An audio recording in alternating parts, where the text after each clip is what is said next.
Pensé que la vida tenía sentido, hasta que descubrí estos paradojas que destruyeron mi realidad. Algunas son tan extrañas que ni siquiera los expertos pueden ponerse de acuerdo sobre las respuestas. ¿Y si fracasar hiciera que la gente te amara más? ¿Y si la realidad no existiera hasta que la miraras? ¿Y qué pasaría si la lógica misma creara una trampa imposible? Hoy abordamos 4 paradojas asombrosas con 2 mentes agudas listas para debatirlas. Soy Alex y mi trabajo es simple: hacer las preguntas difíciles, extrañas y dolorosamente obvias. Y yo soy el Dr. Lewis. He estudiado paradojas durante años y te prometo que una vez que veas la lógica, comenzarás a cuestionar todo lo que creías que era cierto. Abróchate el cinturón. Esto podría cambiar la forma en que ves la realidad. Vamos a sumergirnos. ¿Alguna vez un restaurante se ha equivocado con tu pedido? Luego te ha dado un postre gratis y de alguna manera te ha sido más feliz que si lo hubieran hecho bien a la primera? Esa es la paradoja de la recuperación del servicio. Un fenómeno extraño en el que los errores, cuando se corrigen adecuadamente, en realidad hacen que las personas sean más leales. Pero aquí está la verdadera pregunta. ¿Deberían las empresas equivocarse a propósito solo para ganarnos? Preguntemos a nuestros 2 expertos. Entonces, déjame ver si entiendo bien. Si una empresa arruina mi pedido, luego se disculpa, me da un regalo y lo arregla perfectamente, ¿me gusta más que si hubieran hecho su trabajo correctamente? Eso no tiene sentido. Es como si debería agradecerles por estropearlo todo. Eso es como un bombero incendiando mi casa solo para poder apagarlo heroicamente. ¿Somos realmente tan fáciles de manipular? ¿O es algún truco psicológico que hace que mi cerebro adore las disculpas corporativas? Curiosamente, es un truco psicológico y funciona más a menudo de lo que uno pensaría. Cuando las empresas se recuperan bien de un error, nos hace sentir que se preocupan por nosotros. Los estudios muestran que cuando un problema se resuelve más allá de las expectativas, las personas terminan sintiéndose incluso más satisfechas que si no hubiera habido ningún problema en primer lugar. Desencadena un vínculo emocional, como cuando alguien comete un gran error en una relación, pero luego hace una disculpa exagerada. El esfuerzo se siente más significativo que simplemente hacer las cosas bien desde el principio. Espera, ¿me estás diciendo que las empresas saben sobre esto y algunas de ellas lo usan a propósito? Como, ups, lo siento, hemos perdido tu equipaje. Aquí tienes una mejora gratuita a primera clase. Quiero decir, eso es genial, malvado, pero genial. Si cometer errores y corregirlos hace que los clientes sean más leales, ¿significa eso que el servicio perfecto es en realidad malo para el negocio? ¿Deberían las aerolíneas, restaurantes y hoteles equivocarse intencionalmente, a veces solo para ganarnos con una gran recuperación? Porque eso suena como un control mental corporativo de alto nivel. No te equivocas. Algunas empresas sí se aprovechan de esto. Pero aquí está el truco. Solo funciona si la recuperación es excepcional. Si no logran solucionar bien el problema, pierden al cliente para siempre. Es como jugar con fuego. Puedes parecer un héroe por apagarlo o puedes quemar toda la casa. La clave es que a la gente no le gustan los errores. Les gustan las grandes recuperaciones.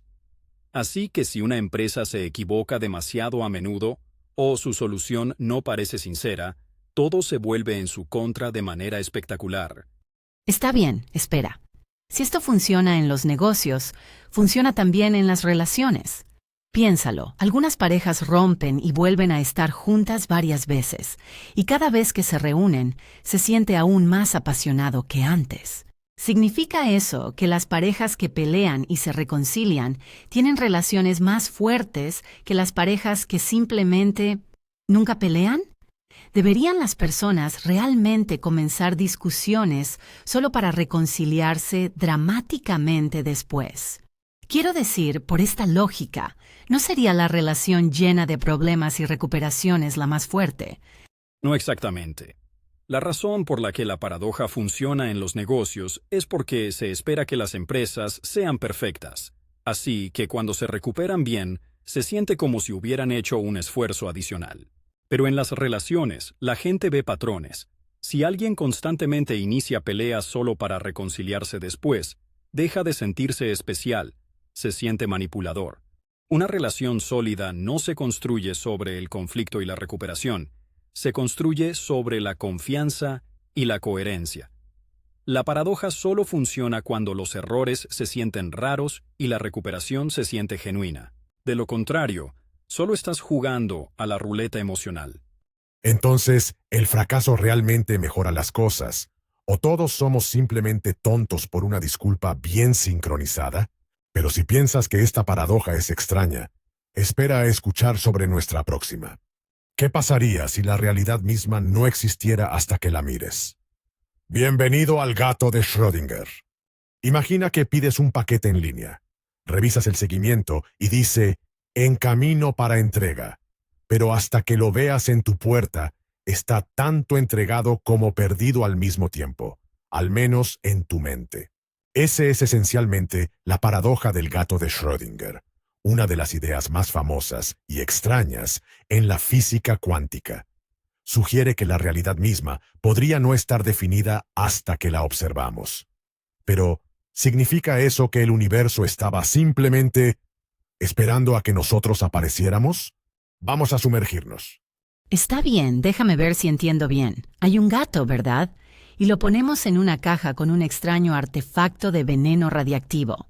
Pero hasta que abramos la caja, ¿el gato está vivo y muerto al mismo tiempo? Eso no tiene sentido. O el gato está vivo o no lo está. ¿Acaso los físicos solo nos están tomando el pelo en este punto? ¿O es esta una especie de manera elaborada de evitar responder preguntas de sí o no? Porque debo decir que, si mi gato estuviera en esa caja, la abriría inmediatamente, paradoja o no.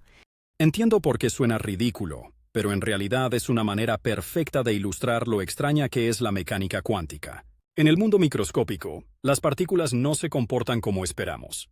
Existen en múltiples estados a la vez, un fenómeno llamado superposición hasta que son observados. Schrödinger utilizó el gato como metáfora para mostrar cuán absurdo sería si esa misma regla se aplicara al mundo macroscópico en el que vivimos. El gato no está literalmente en dos estados. Es una forma de mostrar cómo la física cuántica desafía nuestra propia idea de la realidad.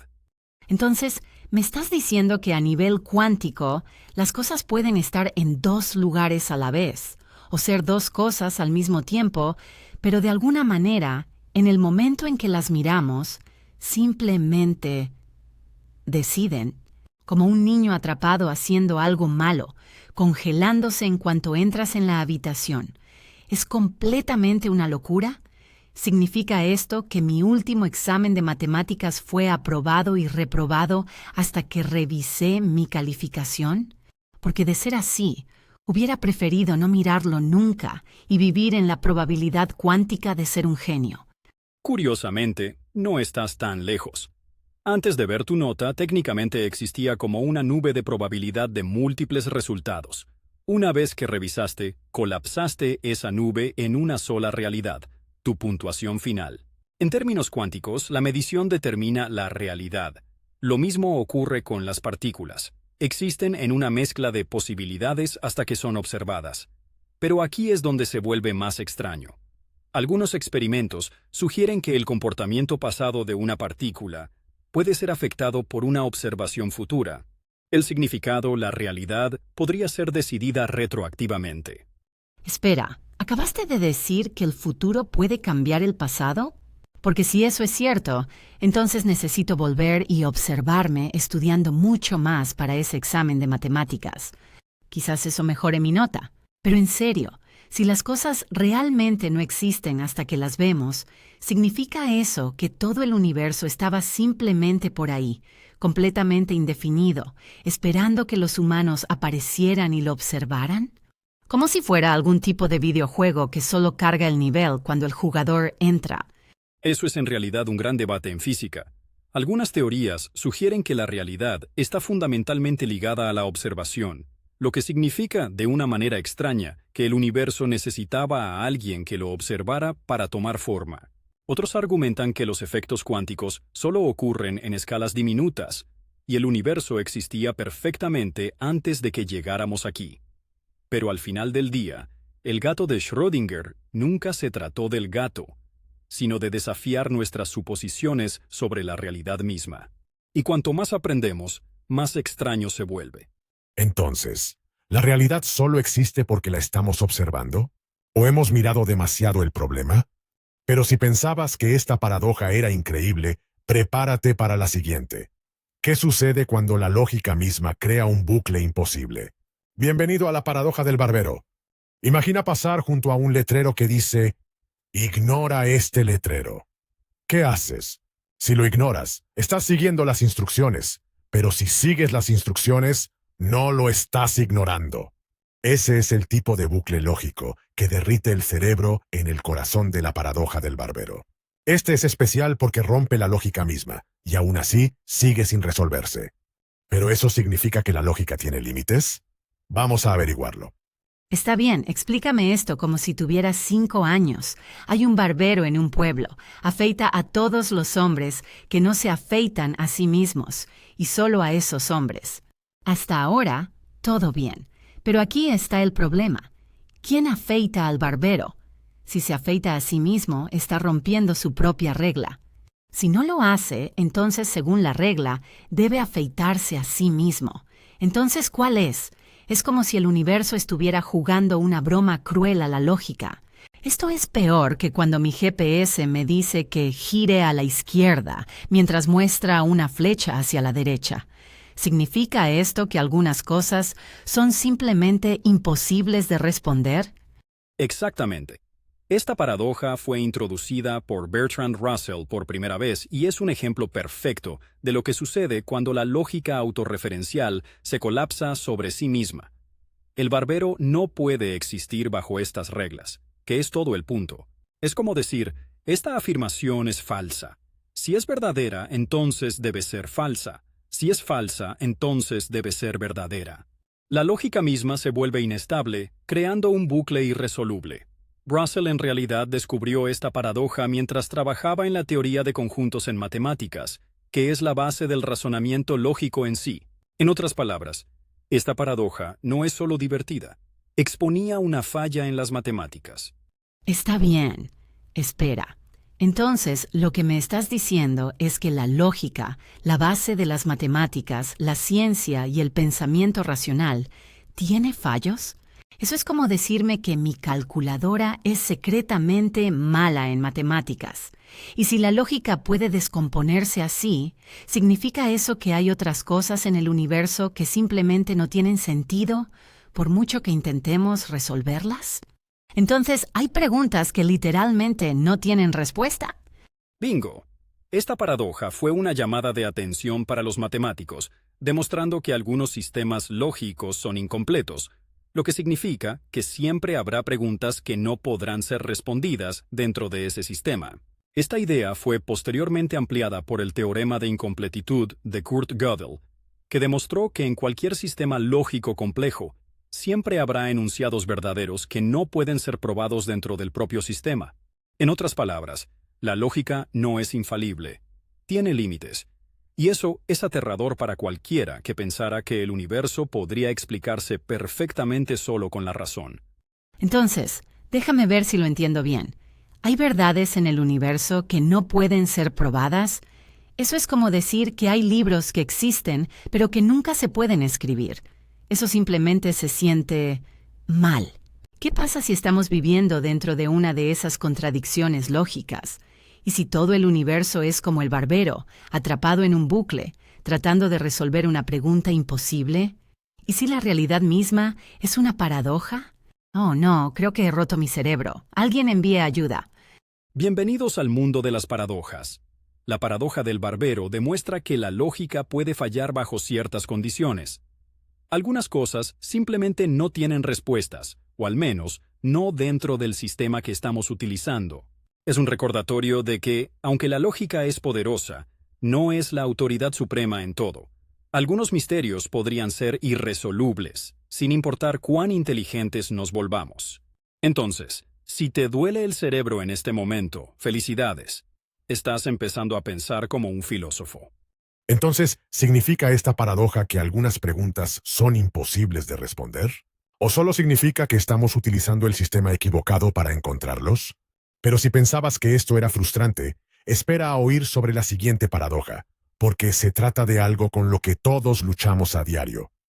Tener demasiadas opciones. Bienvenido a la paradoja de la elección.